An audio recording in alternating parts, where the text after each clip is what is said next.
Eu sou o Roberto Angerosa, sou músico percussionista e também bacharel em filosofia, né, pela USP, e trabalho há muitos anos com ensino musical também na MESP Tom Jobim, aqui em São Paulo, né.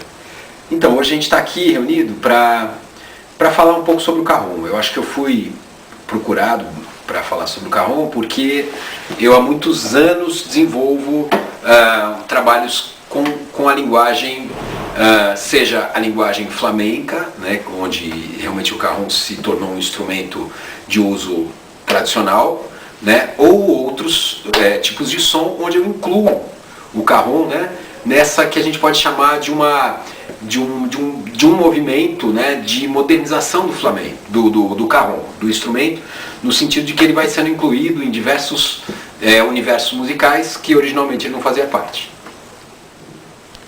Pois é, então vamos falar um pouco sobre o Cajón, que tem uma história muito interessante, né?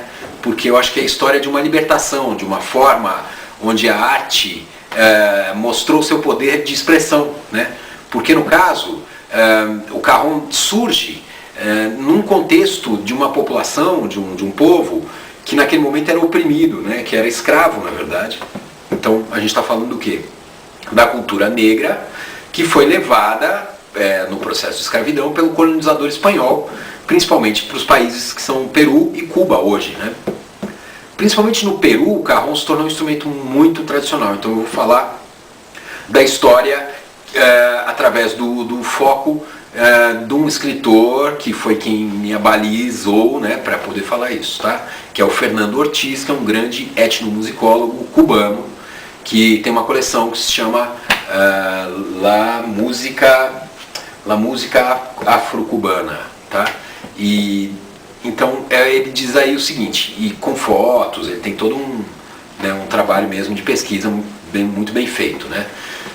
Que o que acontece os negros africanos, tradicionalmente, eles têm uma cultura muito percussiva, né? E o que acontece, em qualquer momento, seja de comemoração, seja uma liturgia, seja uma situação onde estão reunidos e tal, a música sempre fez muito sentido, né, para o povo africano, e estava sempre muito presente.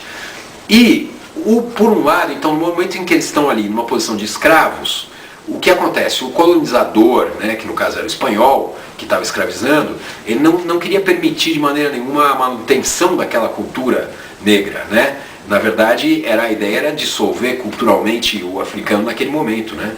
Então, o que eles faziam era apreender todos os tambores tradicionais que eram usados, né, para se tocar, né, os tambores africanos mesmo. Então, nesse livro do Fernando Ortiz, tem fotos, assim, tem uma foto de um galpão lotado de tambores até o teto, uma coisa maluca, assim, né, que eram aprendidos justamente, né. Só que o que acontece?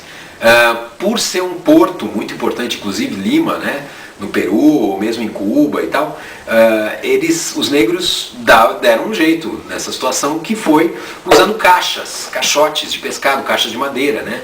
Então, originalmente, esses caixotes substituíam mesmo a tríade de tambores tradicional, que a gente vê essa tríade chegar para nós através dos tambores Yorubá, de Nigéria, Benin e tal, que você já encontra lá nos batás da Nigéria, que depois se transformam nos batás cubanos, que são 3, né?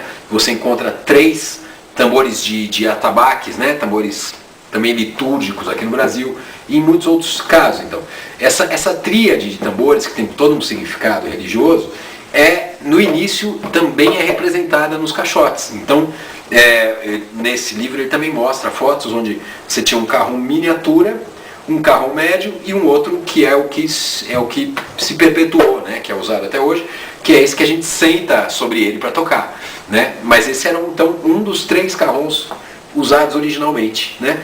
Então eu acho que no processo de aperfeiçoamento, mais do que aperfeiçoamento, a gente pode falar de venceu aquele que tinha mais ressonância musical e que de alguma maneira se adaptou melhor ao uso como instrumento, né?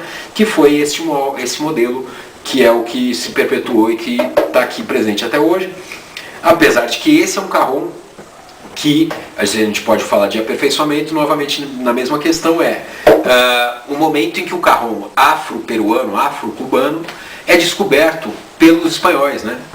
que na verdade isso foi uma coisa muito interessante, porque o que eu ouvi dizer, né? Paco de Lucia, o maior guitarrista flamenco de todos os tempos, vivo até hoje, né?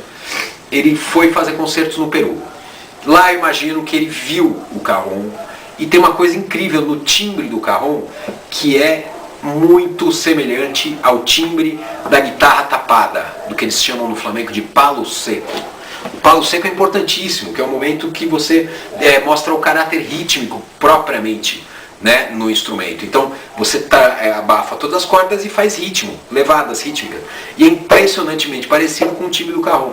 É uma coisa neutra, não tem a cor nem a nota que uma pele dá, ou outros timbres que tem alguma coisa que de alguma maneira tem uma frequência específica que destoa um pouco. Não, o cajón tem essa mesma pegada do violão tapado. É incrível isso. Então, após o Paco ter feito essa viagem, eu acho que ele viu na Espanha, em atuação, um grupo que era um quarteto, se eu não me engano, na época, formado por Carles Benavente, que é o baixista, Jorge Pardo, saxofonista, flautista, e o Rubem Dantas, que é o percussionista brasileiro, baiano, uma figura que na época eles já tinham um trabalho lá, não sei se era quarteto ou trio, mas era um trabalho de fusion, assim, meio jazzístico e tal, latino, meio flamenco, mas assim, nada muito comprometido com linguagem tradicional. E o Rubem Dantas já usava o cajón, né? E o Paco, naquele momento, ele estava assim, já, sabe, com 17 anos de idade, ele já tinha gravado todos os clássicos espanhóis, ele estava querendo já achar uma linguagem própria, pessoal. E nesse movimento ele realmente revolucionou o flamenco, porque ele foi o cara que a gente pode dizer que modernizou essa linguagem. Justamente no momento, por exemplo, em que ele acolhe no seu grupo um baixo elétrico, um sopro e uma percussão, instrumentos que nunca tinham sido usados no flamenco tradicional. Tá? Então, por coincidência, naquele momento em que ele formou o grupo mesmo, o seu grupo de musical, ele incluiu o cajón e, por sua vez, incluiu como referência máxima do cajón na música flamenca um brasileiro que foi o primeiro percussionista a trazer o cajón para o flamenco, né, que é o Rubem Dantas.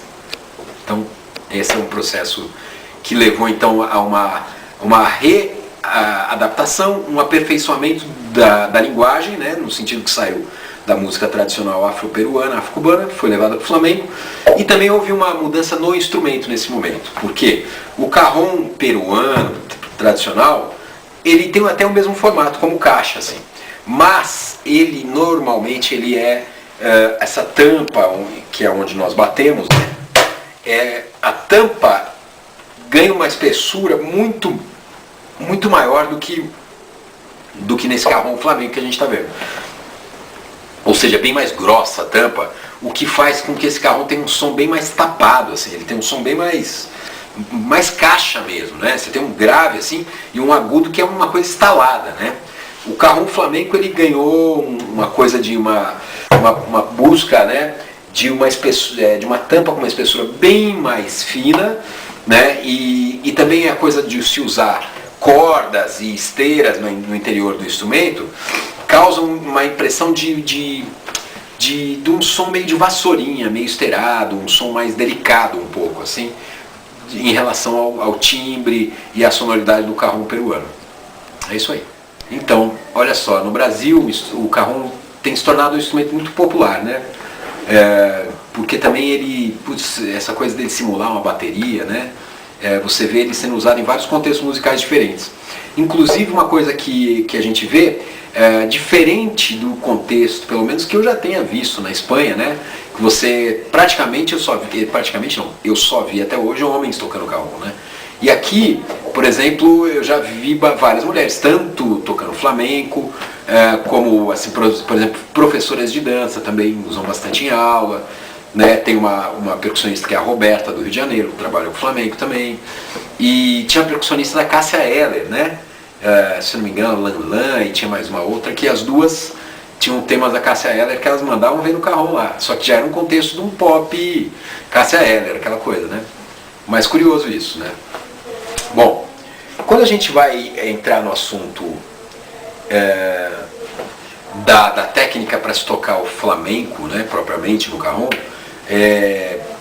a gente vai ver o seguinte, que na verdade o que se faz como base, né, como princípio da história, o que se faz no cajón é substituir ou pelo menos simular o papel do que era a condução rítmica tradicional no flamenco, que era a palma com a marcação do pé. Então você tem no flamenco uma divisão de ritmos tradicionais. No flamenco, veja bem, a gente não pode nunca falar música da Espanha. Não, a Espanha são nações diferentes. Você falar para um basco que é Espanha, ele já fica puto, quer dizer, ele não vai gostar dessa ideia. Se você falar para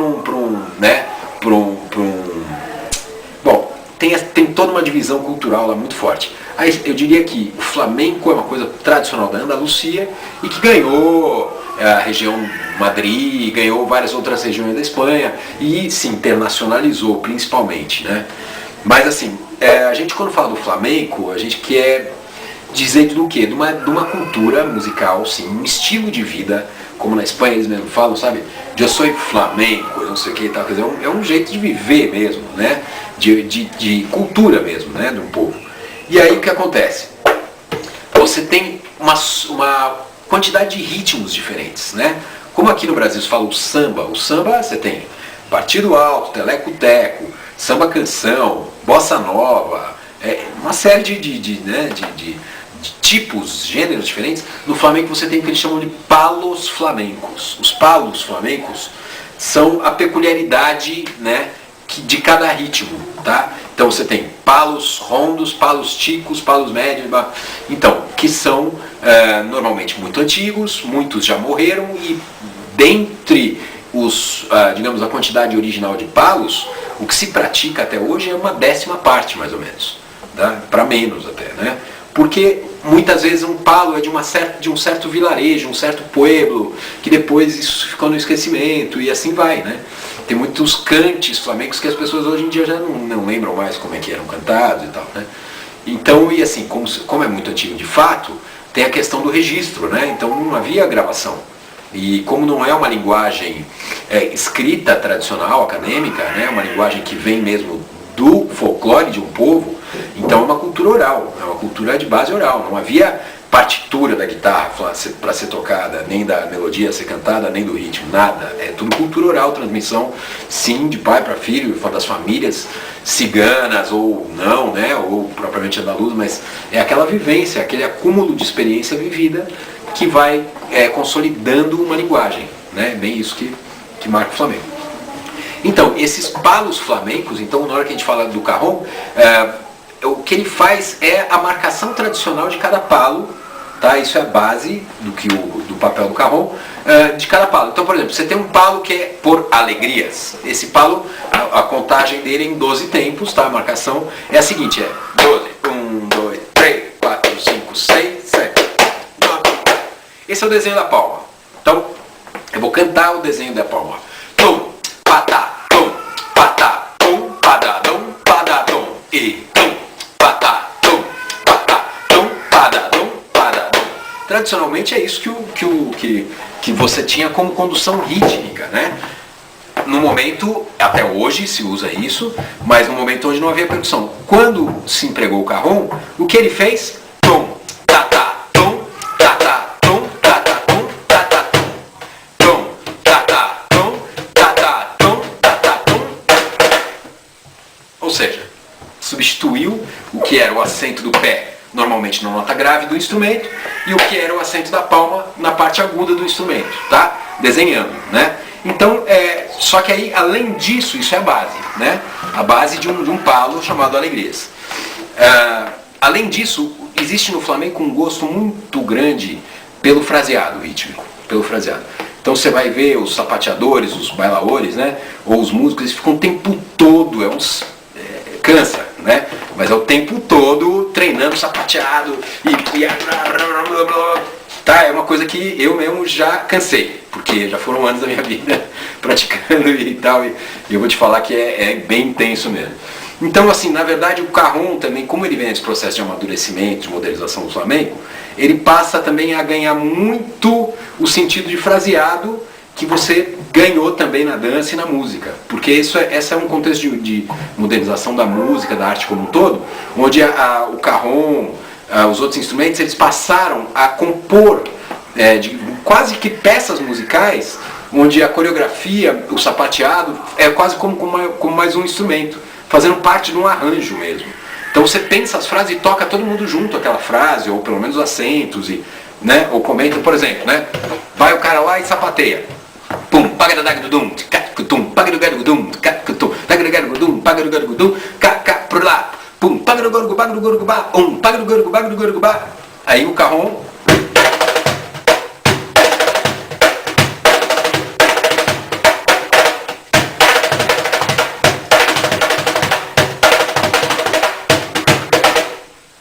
Faz o desenho junto, entendeu? O fraseado todo. Então você vê que é uma coisa que ganha muito de virtuosismo mesmo, né?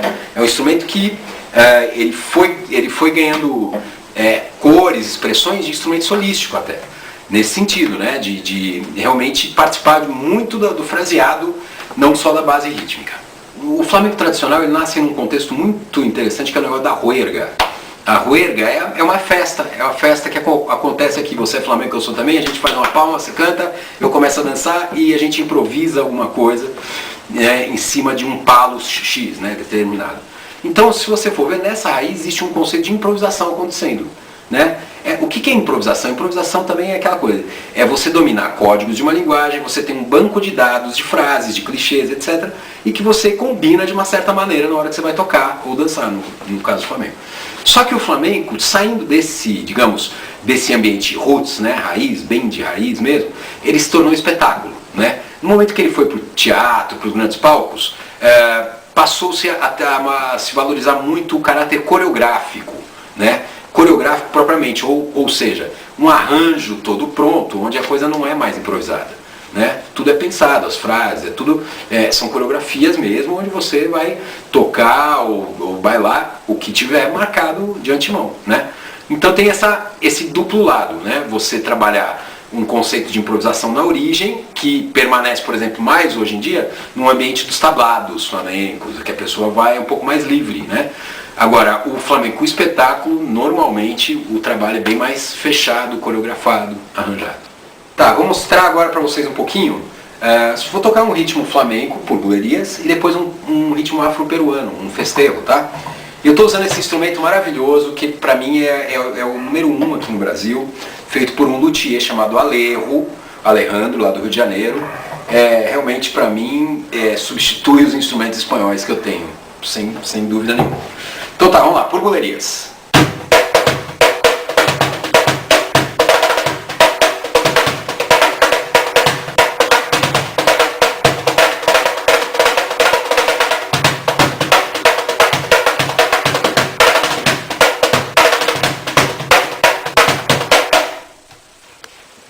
Esse é um ritmo tradicional, bulerías flamencas. Né? Agora eu vou tocar um ritmo também com esse mesmo caráter ternário que tem a buleria, tradicional afro-peruano, que é o festejo.